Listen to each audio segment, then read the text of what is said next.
You're going to show us the figures.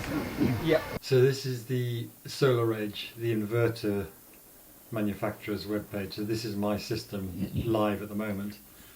So what you can see is I've generated nearly 32 kilowatt hours of electricity today. Currently still generating at 2 kilowatts. 32 kilowatt hours. I know, yeah, it's a lot. So, and it's 4:35 and I'm still generating 2 kilowatts, which I'm sure is an improvement because the cherry trees come down. It provides all the other stats. So in the lifetime I've generated nearly 10 megawatt hours of electricity. And then this is the situation today. So it shows consumption, solar production and self-consumption. So if I just take those out, you can see today's production, and you can see when the clouds have been and so forth, but it's still generating at a very good rate at 4:30 in the afternoon. And can you stick the consumption on there? The consumption more or less matches the production because of my battery. Okay. So it consumes everything, and also I've got the car plugged in at the moment, so I'm making an effort to consume all my own electricity because I get such a poor rate from the grid for exporting it. So when we talk about consumption here, it doesn't mean you've burnt it or No. used it. You're actually storing it. Exactly. I'll look later at how much I put in the car, but the battery was nearly empty and it's now pretty well 100%. And what's happening now is, if you look at it, it says the house is using 2.2 kilowatts, but a lot of that's actually going into the car. And then you've got the annual production here, so you can see the red line is 2020, so you can see the production there. Blue is 21 and the green lines is 22, so you can see that we're in May at the moment. We've had 500 kilowatt hours so far in May, with 604 last year, so we've got another 4 days in May, so it'll be about the same, I suspect. What does a house use roughly? And it's a very, how long is a piece of string, but what does a normal house use in terms of kilowatt hours? So when you say 500 kilowatt hours, what is that equivalent to for a house? Very roughly, this house would be 10 kilowatt hours a day.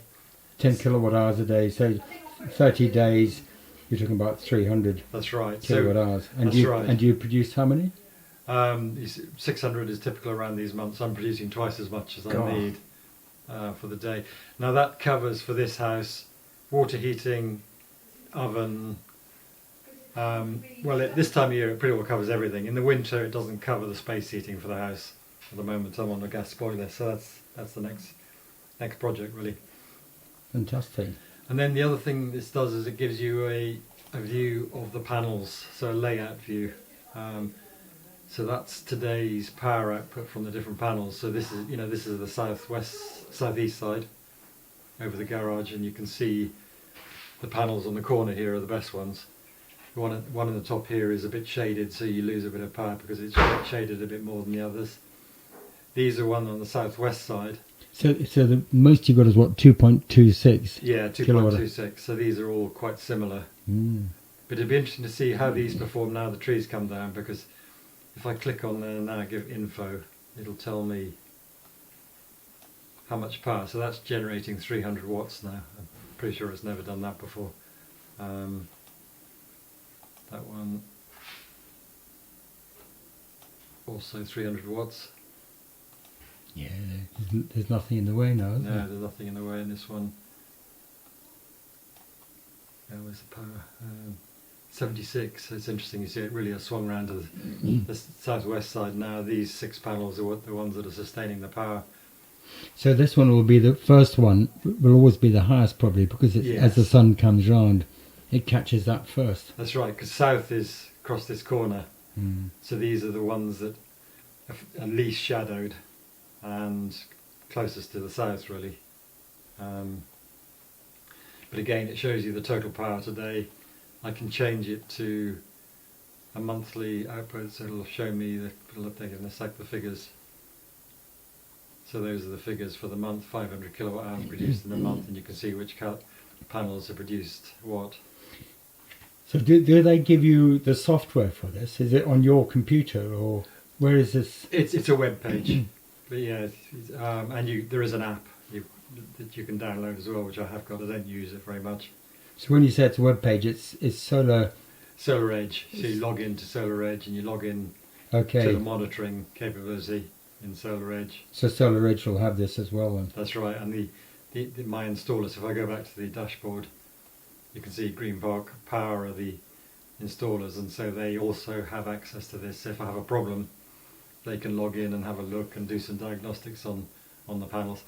The other thing that's quite useful about this is that the panels are guaranteed to perform at a certain level for 20 years. I think it's lose no more than 10% of their power in 20 years. And with this system, you can actually you can identify whether they're failing to meet their guarantee. It's very powerful, and it gives you a lot of information, and you'd quickly be able to determine a panel that wasn't working properly, and or if a panel's changing its performance in any way. And you were talking about the battery topping it up at night. Are there any graphs for that, or anything you can show us on, let's say in the middle of winter where you've had to do that, or I don't know how good your graphs are. This is just picking a bill from Octopus Energy, my supplier. So you can see this is 12th of January 2022. During that period I took 14.7 kilowatt hours from the grid, but it was all in the cheap rate and used absolutely nothing through the day. And what's the difference between the cheap rate and normal rate roughly? It's about a factor of 3, so it's about 5 pence versus 15 pence. Okay, and that was the old rate, and it's now 30p. I think mine's 29. Yeah, I mean, to be honest, I'm still on. For some reason, I'm still on the old rate, and I think that's going to apply for some time. But if you flick through these, this is January this year, night after night. See, that night I didn't take very much at all, so I probably got a reasonable amount of solar on that day. But you can see that, I've got the summary figures up here, and 90% of the power, as I say, is either self-generated or at the low rate. So this was 23rd of January. I was using a very small amount during that time, so maybe the battery didn't fully charge up overnight, because it depends on the software and the battery. On the Tesla software, it tries to anticipate how much solar you'll get and therefore how much to put into the battery. But yeah, you can see. So really having a battery must be good for the grid. Absolutely, very definitely. It's taking some of the load away from the middle of the day. That's right, and if you look at the power from the grid or the demand from the grid, it always drops at night, and quite often they'll have a lot of power from wind or other, or nuclear or whatever, and they'll want to use it. And rather than sort of turning off wind turbines, people can use it at a cheaper rate. But is there an argument for just having a battery? There is. I'll take you through the cost savings later on. The battery is the single biggest element in saving. Wow. Because it allows you to effectively use cheap electricity and help yourself whilst helping the grid. And again, it's shifting the demand. That's right. To a different time, your own demand to a time when the grid has too much. And the grid has to change. The grid has always been up to now demand-led. In other words, the grid has to match what people want to use, whereas with green energy, with its intermittency, the emphasis will swap around for it to being supply-led. So when there's plenty of supply, you'll get very cheap electricity. When the supply is short, you'll pay more. At the moment, they're doing it at a fairly crude level, just picking a time of day, but in the future, there's going to be agile tariffs which will vary the price by the half hour depending on the weather conditions and so forth. So you'll have software in the future which will intelligently understand when you should charge and when you should consume. Yeah, because that would be very powerful if all the different households were on this system. It would really help, because then it means industry and things like that can have the electricity when they need it. And even they might have batteries, I suppose. Well, that's right. And if you think of it, my car, I haven't actually used it today. I haven't needed to use it, so I don't really mind when it charges. It can charge any time during the day or night. And the grid in the future can take advantage of that and charge it at a time when there's plenty of electricity. Fascinating.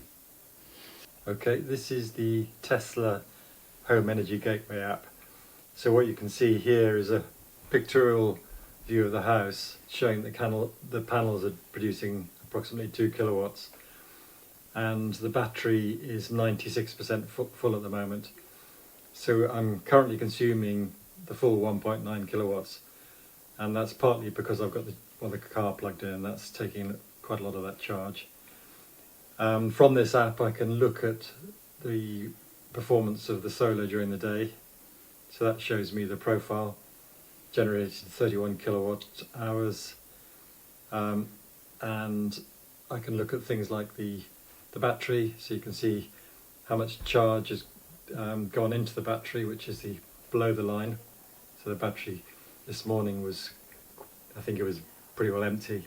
So the battery charged up, and then you can see the peaks. The upward peaks mean power's coming out of the battery. So it's charged up through the day to 100%. Things like this, you can actually get a lot of the same sort of statistics. So if I go to, again, back to the power, I can choose a month, for example, and it's going to show me the power output for different days through the month of May. And I think today looks like it's the best day in the month. But I've generated nearly 480 kilowatt hours so far during May, which is much more than I need for this time of year. But this is a powerful app in its own right. And then you can swing across the car as well. It shows you the car. So the car has a charge limit of 90%. It's currently at 81% and charging at a relatively low rate, just absorbing any spare solar that I've got. Have you discharged anything to the grid today? Have you been able to use it all yourself? I did. There was a little bit where I just think there was a tiny. I'll just see if I can get that back up again.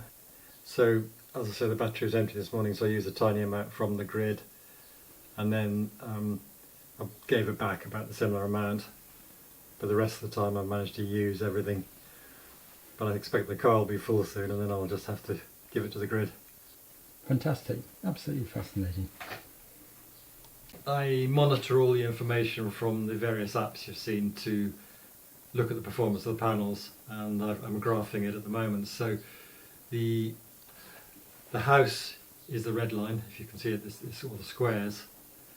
So it's relatively stable. I suppose the dips, I think, are when we're away from the house for a while, but it's pretty flat through the year.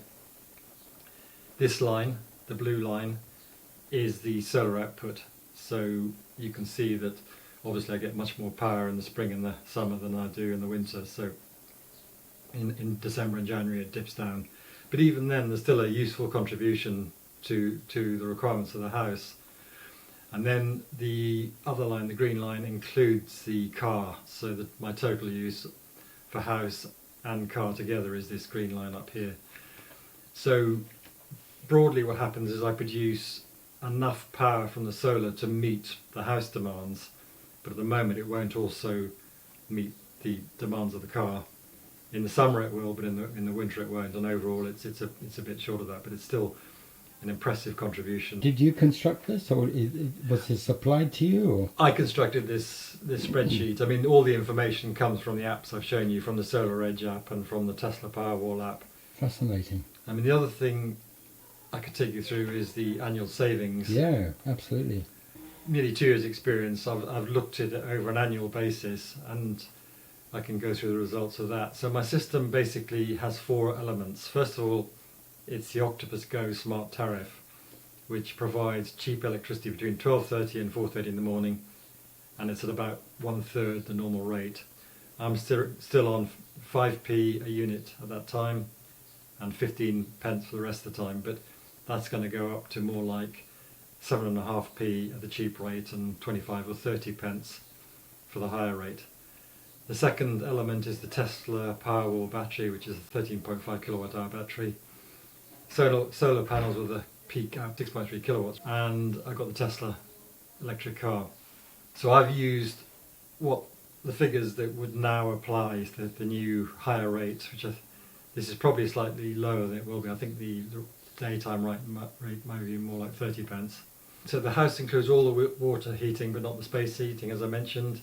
So the total usage for the house and the car is 8,000 kilowatt hours a year. So if I only had Octopus Go, I've done the saving in stages, because it's quite, all these things interdepend. So if I only had Octopus Go, it would mean that I could charge the car at a cheap rate, and that would save me £500 a year over a standard tariff, because I can just put the 3,000 kilowatt hours a year that I need using the car into at a cheap rate. And that's because you can charge the car at 2 in the morning or whatever. Yeah, 12:30 to 4:30. Yeah. I can just program it to charge at a cheap rate. Yeah. If I then add the Tesla Powerwall battery, the battery, from looking at my bills over the 2 years, allows that 90% of the energy I use is either my own solar or cheap rate. But here I've just assumed it's a cheap rate electricity. I'm assuming there's no solar. So I would, from the 8,000 kilowatt hours, 7,200 would be at the 7.5p rate. So that power cost me £540 a year. A smaller amount, just 10%, is at the expensive rate, and that would cost me £200. So the total cost with the Powerwall is £740. If I didn't have that, then the 8,000 kilowatt hours would cost me £2,000. So the total saving from Octopus Go plus the battery is 1,260, and the battery saving alone is £750 a year. So the battery is giving me a yield, on the capital of probably about 12% or something like that. It's interesting because your high rate is actually lower than our rate at the moment. I think we're about 29p. Yes, I wondered. I think because I can't actually find out what my rate is. So perhaps I should redo this with a 30p. No, I think it's good to do it on a slightly lower rate. Slightly lower rate. Yeah. So I think you're being conservative. Yeah. So the battery, as I say, it costs about £6,000 installed, and I'm getting probably 11% return on the battery. And you wouldn't get it if you put that money in the bank. No, you wouldn't. And that's, as I say, and then if I add solar to it, then the solar provides 5,100 kilowatt hours. What I've assumed is that 80% of it just replaces the cheap rate, because if I didn't have the battery, I could buy if I didn't have the solar, I could buy the electricity at the cheap rate. Yeah. Most of the time, but some of it would, because it's in the daytime, would effectively save me having to buy from the grid. Yeah. So again, I think that's slightly conservative. I think the solar might be more on the higher peak periods that I'd need to use, but it shows that the panels save about getting on for £600 a year. And what do they cost roughly to? The panels are about 7,000. So if I split them out from the battery, so again it's about 8 or 9%, something like that, 8%. So again, easily beats money in the bank. Exactly, and energy prices are going to go up, as we know. The panels have got a 25-year warranty on them. I'm absolutely confident they'll pay back themselves many times over going forward. So the total system savings are £1,800 a year. So you've got the 561 from the panels on top of the total saving of the Octopus Go and the battery. So see, the Octopus Go only works really because you've got storage. Yeah. In the car and in your battery. That's right. House battery. There are small things you can do, like put your dishwasher over at night and things like that, but that's not a big factor. So it's really the batteries are the key thing in getting the big savings from it. It's a good return on the investment. So the total, I think the panels and the battery cost me about 13,000. So I'm getting, again, significantly over 10% by having this system in place. 13,000, you're getting just under 2,000. So you're saying about 8 years. Yeah. And you're saying the solar panels are guaranteed for 20 years or 25 years, I can't remember exactly. But fantastic. The other thing with the Tesla Powerwall, it does provide power protection. So it does mean that if you get a power cut, that you can fail over to the battery. And it also has a storm warning feature. So if a storm is coming, you can set it so that it'll actually fully charge the battery, and the battery will go into backup mode. So there are other advantages. So that makes sure you've got electricity. Yeah. And if there is a power cut for 3 days, or at least you've got some electricity. You have got some, and certainly, apart from the dead of winter, you could probably run, if you're careful what you do, you could run for a long period off the battery and the solar system, still producing some power.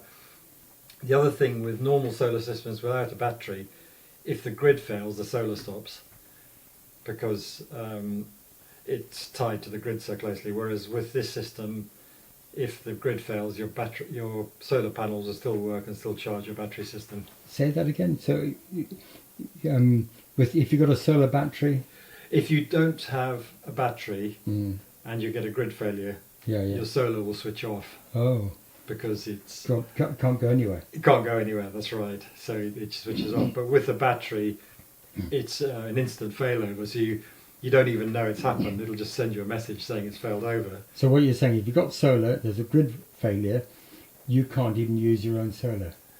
That's right. If you haven't got a battery. Mm. But with the battery, it'll just keep on charging the battery. And as I say, if you're in the summer, you'd have plenty of power anyway. But in the winter, you would just have to be a bit careful on the heavy loads. But you could run all the essential things like your lights and your Wi-Fi and your computers and things just from your own system. So really, from your figures, the first thing you should do is get a battery. Yeah. And if you haven't got anywhere you can put solar panels, it doesn't matter. Get a battery. Yes, And if you can put solar panels in, there's a bonus. that's right. But That is right. I mean, so by getting a battery, it gives you the flexibility to buy and store and use yeah. when when the demand is cheaper or and you've got a Tesla battery. What about other batteries? Do you know anything about the other batteries? I don't know a huge amount, but there are definitely competitors. I think Tesla has the most advanced software, and they are major innovators in the field. So Tesla have just started offering something called the Tesla Virtual Power Plant, and for that they will take control of your battery and effectively trade electricity to get you a very cheap rate. So they'll buy electricity when it's cheap and fully charge your battery, and then sell it at expensive times, and then they can give you a flat rate of about 10 pence a kilowatt hour. But not only that, they give you the same rate for the solar you generate. So that's something of great interest to me, because you can imagine if I could add a few more panels and match my total output with the panels I've got, doesn't matter what time of year it is, I could effectively run on zero cost by using Tesla Virtual Power Plant as a sort of perfect big battery. Store it up in the summer and draw it out in the winter. So, Tesla are full of these sort of innovations. I'd also give a plug for Octopus as well. They're a relatively new power generator, and they're the ones that are really innovating in terms of taking advantage of green energy and making it viable for people to use it at low rates. So for an ordinary homeowner, the first thing they probably should do is get themselves a battery. Get on to Octopus Go or something similar with a battery. Because the battery, you can't really benefit with Octopus Go until you've got a battery. Okay, so having discussed the savings you can get from the battery, there is one other option that I'm aware of that a friend of mine uses. So I think it's worth highlighting the savings and the returns he gets without using a battery. So this is using Octopus Agile Outgoing. And Octopus Agile will pay you the market rate for the energy you export. So they have an outgoing rate, and it varies by the half hour based on day ahead wholesale prices. Wow. And they'll actually give you the formula, which I'll show you in a minute, for how they work that out. So it's completely transparent. And the other good thing about it is you can have your normal incoming tariff for power, so it doesn't bind you to the incoming tariffs, but you can't have Octopus Go, so they won't let you buy 5p electricity and then sell it back to them at 20p, which is not entirely surprising. Yeah. What you're saying with this, you can export it to Octopus, but you don't have to buy the electricity from Octopus, or is it both together? I'm not sure whether you have to buy from Octopus, but you can choose a normal tariff from Octopus. You don't have to go to an Agile tariff. Okay, so this is really an export tariff. This is an export tariff, that's right. Because you've got solar panels. That's right. So this example, as I said, from a friend, and it runs from the period 24th of August. And so and it's based on the market rate, so it fluctuates by the half hour, and I'll show you some details of that in a second. Based on when you generate it. That's right. So Okay. this example is, I've looked at bills from 24th of August 21 to 24th of March 22. So really it's covering the winter period rather than the summer period. And uses Octopus Agile Outgoing and Flexible Octopus Incoming, and that's just a market-based rate. So it doesn't vary by the half hour, but it varies by the general electricity price. So Flexible Octopus Incoming is what he's being charged. That's what he's being charged for his usage. for any energy he buys from them. Okay. So he's got a 3.6 kilowatt peak roof mounted system, and during that period he's purchased from Octopus 302 kilowatt hours at a cost of £77, and he's exported 815 kilowatt hours at an average price of 19p a kilowatt hour and a credit of 157.50. So he's had all his electricity covered, and he's got a net payment of £80 in Wow. that winter. So so this is the detailed spreadsheet. I did this to try and just understand what was going on, because the bill is divided up into ways which is quite difficult to understand. But it shows the periods, so 24th of August to 23rd of September, etc. And it shows this is the units he purchased and the rate, and you can see it varies. But the overall rate of the units he purchased was 26p a unit, and in that same period he sold this number of units, 815, At 19. and 19 pence. So there's a 0.07 Yeah, it's 7 pence seven difference, which seems remarkably good. Part of me starts thinking that how long is this going to last? Particularly, was this due to the oil and gas crisis with Russia? But if you look at the dates, it starts well before that, and he's still getting very good. So it starts. Sorry, this is the rates he's being paid. So he's getting paid very good rates. So really, all of it is before the Ukraine thing. I mean, this last little bit is a bit affected because it goes from February onwards. It's a remarkably good return. So if I go back to this, that answers the question on the average rates. So the user outline, this person is quite a low user of power themselves, so they do have a big export for the amount of panels they have on the roof. Having said that, he's an electric car owner and charges his car from his solar. Considerations about this rates are high now, probably due to the energy crisis, but as I said, the example goes mostly before the energy crisis actually struck. I think there's the other thing about this is it's an uncertain rate. It's a market-based rate, so you can't guarantee that you'll continue to get these, and it works well for a high net exporter. It is variable. I'll show you here. I mean, this is an example of a day and one of his bills. So this shows that this line here is the half-hourly rate of electricity during the day. So you can see it's around 10 pence, and then it peaks up to well over 20 pence during the peak period. So this is the half-hourly rate in which he's being paid. That's right. And these blue bars are how much he's actually exported in each of those periods. Okay. And then this light blue line shows the average of throughout this bill period of how much he was exporting, so showing that it's slightly above average in this period and slightly below average in these periods. And if you go to the details of his bill, as again this just picks a random day, you can see that what the rate is, and it varies by the half hour from 11 pence up to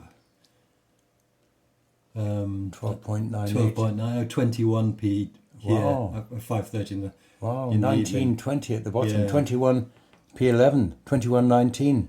And it's always the case that the grid really struggles from about 4:30 till about 8 p.m. and the rates always go up. So anything that can be done to not use power in that period or to export it in that period gets you money. So he's not exporting very much in that period, but you can see literally by the half hour he's being credited with these amounts of money, I don't know, 6 pence, 7, whatever it is. So it adds up to, a good level of payback. So he exported 7 kilowatt hours in this day. Future, when you get smarter software, if you have a battery, you would be holding it full until, whatever, when the rate starts rising, say, 4 p.m, goes to 16 pence. And you'd start just offloading it to the grid and earning a lot of money. So if it had a 13 kilowatt hour battery, if you could offload it over Yeah, well, you're just saying from 2 or 3 hours, over 4 that period. p.m. until 7. Then it drops down to 13. So 7 is 21.19. That's right. So you can imagine you could earn a lot of money, then you would just So it's start 3 hours. And then what you do is you maintain, just take off the grid, and then overnight when it's really cheap, you would start refilling back up to full or from your solar. So that's the way things are going to go.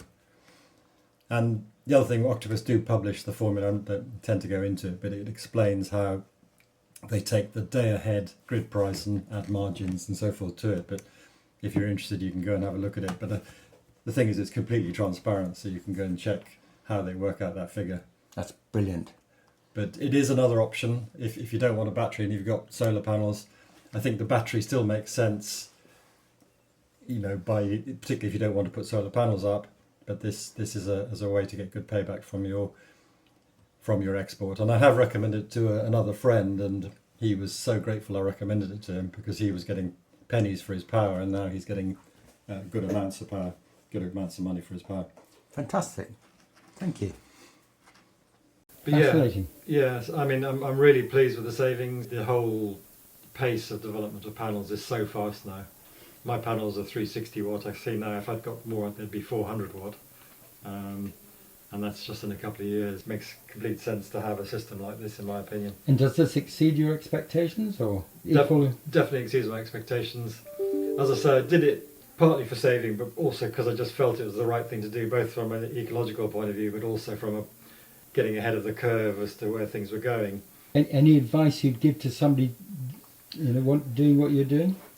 I'm very happy with the system I've got. I think the inverter cost me a bit extra. I've advised another friend that he didn't need that inverter because all his panels are on a single roof with no shading, so he could save quite a bit of money on his installation by doing that. But I think you need to look at your installation.